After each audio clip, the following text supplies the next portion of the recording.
Hello everyone, and welcome to the first ever random Ramble series.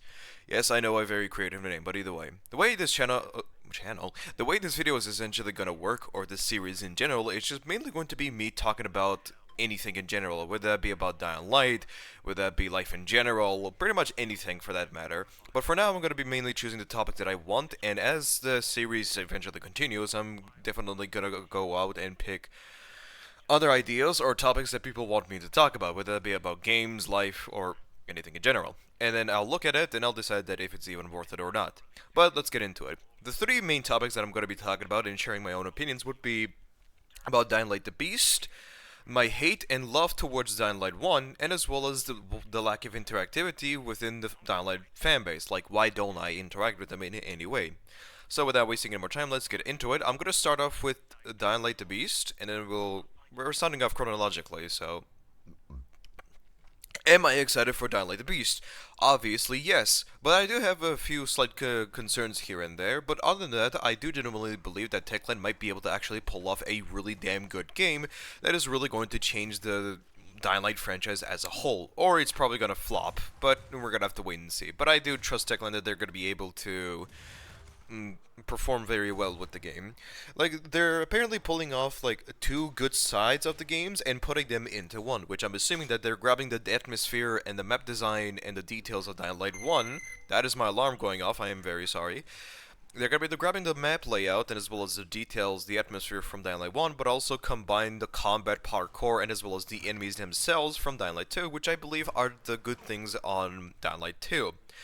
And one thing I'm very also excited for is the fact that Crane can also turn himself into like an infected or like a mutated beast for some way, which is going to have its own skills here and there. One slight concern that I'm having in my head is that it might be a little bit underwhelming, but we know absolutely nothing about how it's going to work or how it is, so I can't really say much. But I'm a little bit worried that it might be a little bit underwhelming and have like be a point where, oh, it's just something that you actually want to do instead of like something that actually has its own uses. Like, what I'm essentially saying is that it's probably not going to have its own use, if that makes sense. That's a little bit of a worry that I have. And I also noticed that the armor system is also going to be coming back, which is pretty nice, but I also kind of want them to sort of rework armor in a way where they all have their own unique attributes.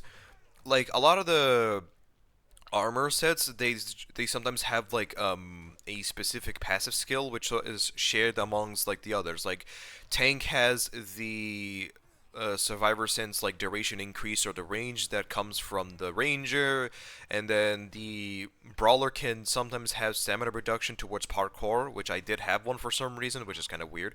I just want them to have like a very unique attribute that is only exclusive to them. Like, look at the tank that only has the knuckle duster damage increase and etc. But I also kind of want them to rework like medic and as well as ranger in a way they're actually very effective. Like, make ranger work with guns, or make the medic have a damage increase with knives or knuckle dusters for that matter, and etc.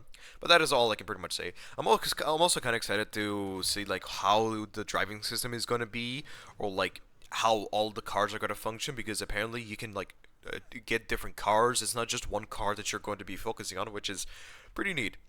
But I'm also kind of worried that Aiden might get killed off on this one.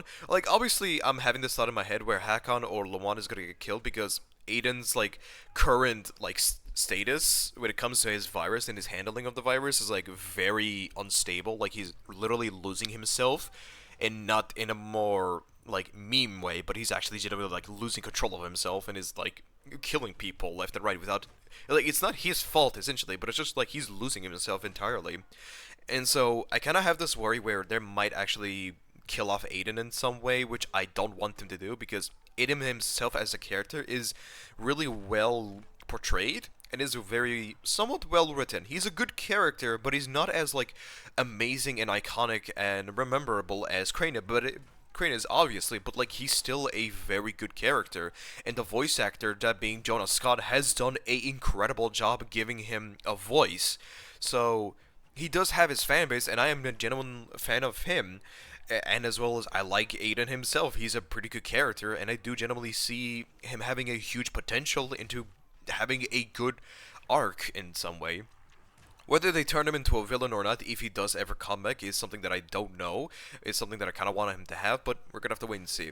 One little thing that I kind of want him to do is, if Aiden does come back and he's not a villain in some way, or, you know, he's actually stable, if, and it's a huge if, I kind of want him to actually allow us to switch to between Aiden and Crane if we're playing in co-op, where one player plays as Crane and one player plays as Aiden, which would be kind of cool.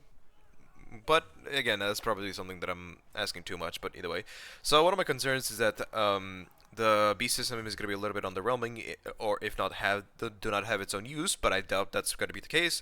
I'm worried that the game might flop off as soon as it releases. That's also a concern that I have. Another is I don't want them to kill off Aiden. That's one of the things I don't want them to do.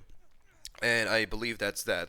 Also, another concern that I also have, I forgot to mention, is that based on the videos that they've shown us when it comes to like the gameplay of the game, Crane shares the exact same animations in as well as aspects as Aiden, like fighting, performing parkour moves, and etc. He does the same exact animations, which is a little bit concerning because I want Crane to have his own animation set instead of sharing it the same way as Aiden is, which is the only reason I want that is because I want myself and other players probably to feel like this is actually Crane doing it and not like copy paste of animations and whatnot.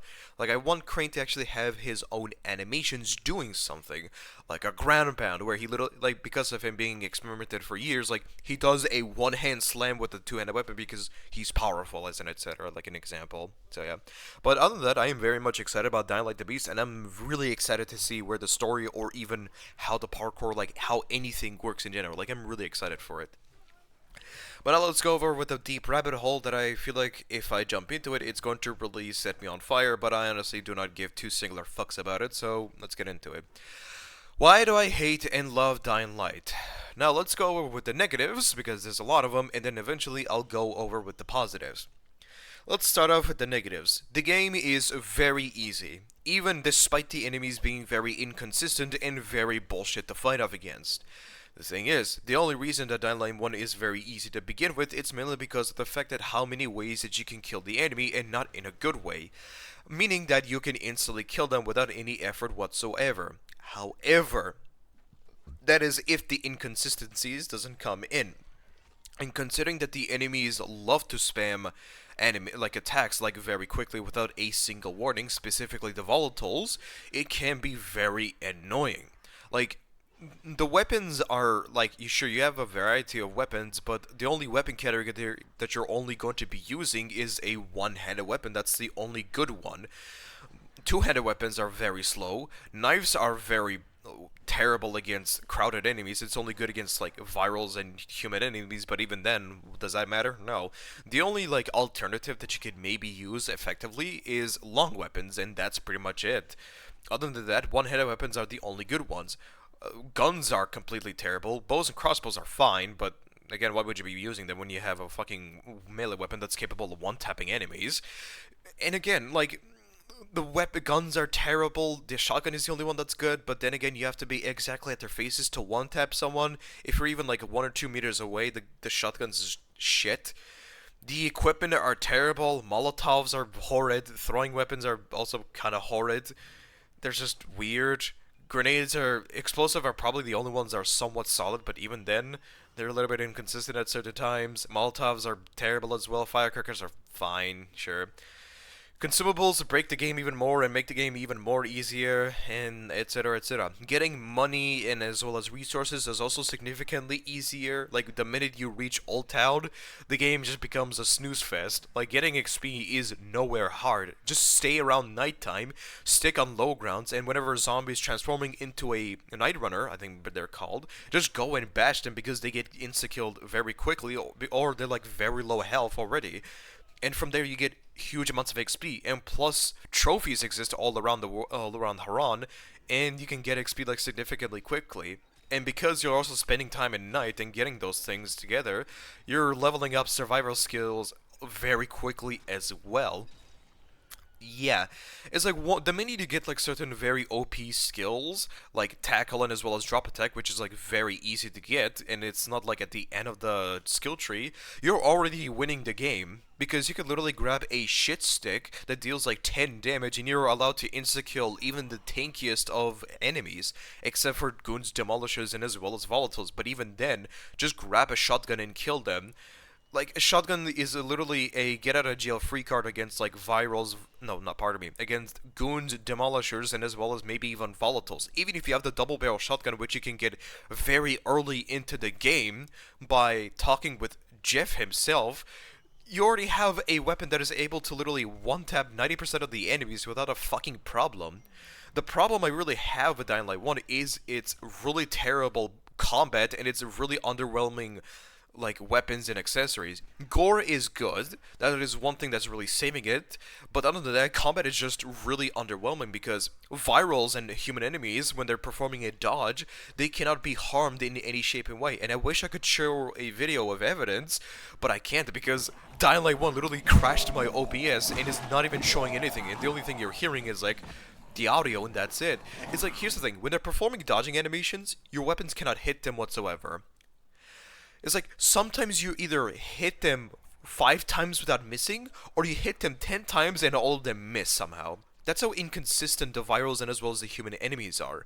And do not even try to fight volatiles because they are very janky and very focused on animations. Their attacks are almost indodgeable, and their pounces, literally, you cannot even dodge them. Like, even if you shine the UV light at them, when they start pouncing, you cannot dodge or go anywhere with it. Even when you're chilling in a UV flare, they're still going to be able to pounce on top of you, regardless of if you're in the UV light or not. I've seen some volatiles literally perform a backwards pounce and still land on me. If you're fighting too, good luck because they're going to be spamming the pouncing animations and be able to just leave you there, stun locked permanently. Even if they get pushed off, the animation is still continuing and you're just kind of fighting off an invisible volatile for that matter, which is really annoying. Even when you do have a UV light, it's almost impossible to sort of defend two of them, which is really boring and uninteresting. Like, some people might say that you're not supposed to fight off volatiles because they're supposed to be scary, but they're not even scary in my end. I am someone that doesn't get scared easily, and horror games are just not interesting. And Dying Light 1 is nowhere near scary, even for the first time that I played. It never left me felt uneasy or unnerving, like it's never felt scary. So there's been times where I wanted to fight off a volatile, but when I realized that it's like so janky and underwhelming that it's not really worth fighting them. Sure, they gave out XP, but then again, just roam around at night and just kill biters. You already get more XP than if you spend time fighting a volatile. The only time you're actually able to fight against them effectively is if you have a resistance booster or night hunter booster, and that's pretty much it. And yeah, goons are the only enemy in Dying Light 1 that are actually somewhat interesting to fight off against and aren't inconsistent, and demolishers are just horribly terrible because they either die in one swing or they either die in like 5 swings. That's it. Again, Dying Light 1 is such an easy but a very janky game, even on Nightmare difficulty, that getting everything you need is significantly easy. So combat and the enemies themselves, and as well as the accessories and the crafting system, everything like gameplay wise in general is like so janky. It's like really leaving a bad taste in my mouth. But let's talk about the good sides. Parkour is very quick and easy, but that's what makes it unique in my way. Like, I just hate the grappling hook. That's all I can say. But other than that, without the grappling hook, Dying Light 1's parkour is very simple, fluid, and quick. That is all. Secondly, is I really like how the map is detailed and as well as how it is built, handmade, essentially. It does feel like a genuine city and a genuine place that people live, which I really like. And I also love how gritty it is. I don't care about the details. The details are something I don't give two singular fucks about, but either way. Details, I really, pardon me, the atmosphere is something that I really like. I love games that have a gritty feel to it. I love it. I love that depressing look to a game. It's one of my favorites.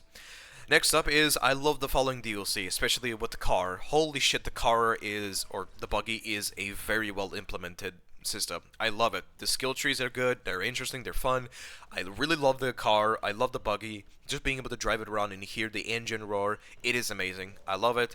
And finally, the only big important part about why I love Dying Light 1 is the PvP aspect, and that's it. If PvP did not exist in Dying Light 1, I would literally only have 200 or even 300 hours on the game. Because PvP exists, the only reason I have 1,000 hours is because of that. Even though the game mode itself is like very janky, it's probably the only reason I'm even having fun with Dying Light 1 in the first place. Base game itself, I don't really have any fun anymore, it's not really interesting, but when PvP comes in, that's when I'm actually having fun. Paired with other dumbasses, some random strangers that I hardly fucking know, that it does become interesting. So, yeah, those are the key aspects that I really love about Dying Light 1. Now, sure, despite the fact that I spend more minutes complaining about it, and as well as share my genuine hate towards Dying Light 1 that I have, that doesn't mean that I hate the game. I absolutely love the game, and I love it dear with my heart, but the problems that it has is something that I cannot obviously forget or ignore because it's really hurting my eyes. But now let's talk about the final aspect about this video, that being why I don't interact with the community that much. And that is because of two reasons. Firstly being is that they're very ignorant, and secondly is that they're very closed-minded. Now, I'm not saying that every single one of them are like this, but the people that I personally interacted with, and again, this is from my personal experience, and the people that I've personally encountered myself, for each people that I've interacted with is that they're very ignorant and very closed-minded individuals alone. Like, the people that I interact with is mostly from my YouTube comments. And I don't interact with the people on like Twitter, Discord, or anywhere for that matter, because I don't like interacting with any fan base unless it's on my own community. That's it. And again, even though I've interacted with people on Twitter or Discord in the past, they were still some very weird people that I've encountered myself.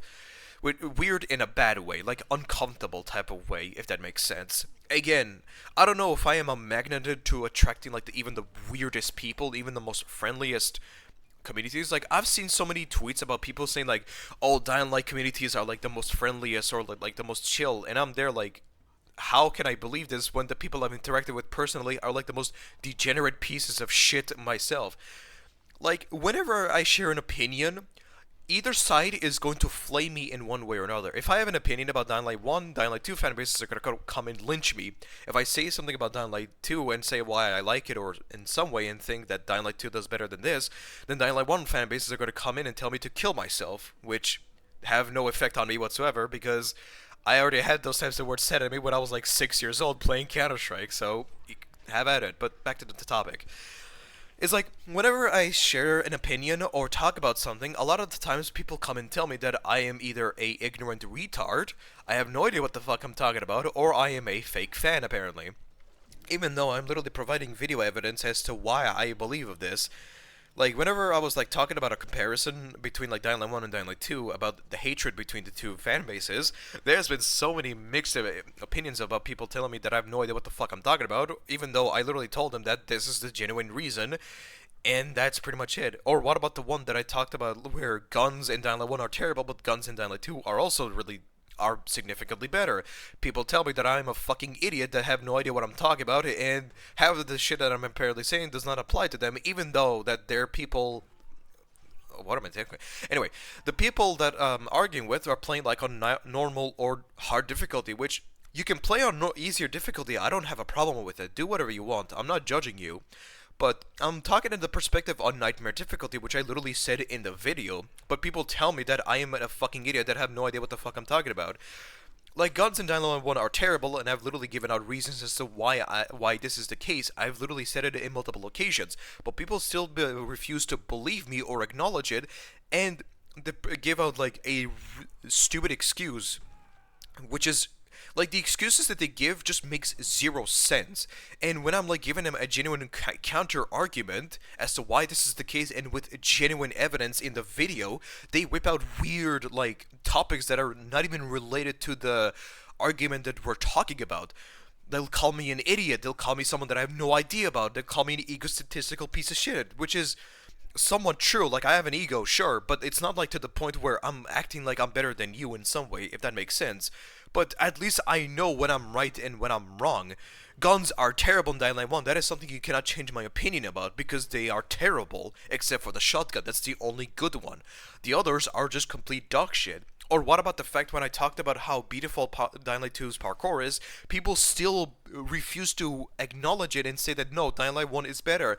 I asked them why. It's because they're better with it than the second game. They say like the second game's janky, and I said to them, how is it janky? And they whip out some weird excuse that makes absolutely no fucking sense. And I'm literally telling them that this is why Dying Light 2's parkour is better than this, and this. Like the entire point I'm saying is that they're very ignorant and they're very closed-minded individuals refusing to see things like from my perspective. Even when I provide them evidence and video and a good explanation as to why this is the case, they refuse to believe in it. Which is really what pisses me off. Again, I'm not saying that everyone is like this, but the people, 90% of them that I've encountered myself are like this. They all behave exactly the same. They all say the exact same shit. And it's like, how are these people even real? Like, I've literally given you a table of genuine counter argument, a literal paragraph as to why this is the case, and they still refuse to see it. They ignore the topic that I'm literally talking about. Again, I'm not saying that everyone is like this, but it's just the people that I've personally interacted with that really pisses me off and makes me stay away from the Dying Light fanbase. And it's not because, like, I'm scared or anything, it's because they're fucking ignorant and close-minded individuals, and I'm already tired of dealing with their bullshit. Again, not everyone is like this. I do genuinely believe that there are some really good-hearted people that are really good to talk to, and they have a sense of actual human sense, genuinely, and I believe that, but the people I personally interacted with myself makes me not interact with the fan base, if that makes sense. So yeah, sorry if there was a bit of a rant, but this is how I genuinely feel about the toxic topics I talked about. And it's not like I'm reading off a paragraph, that I'm literally just speaking out of my mind, excuse me, and how I genuinely feel. And it's not because I hate it, this is how I genuinely feel. So yeah, I hope this video gave you a good insight on how I feel about certain things, and I hope you enjoyed it. See you next time, and I will see each and one of you next time. Take care of each other, treat each other with respect, show some love, kindness to another, do not be an asshole to another. We are one big happy family. Now get out of my house, shoo.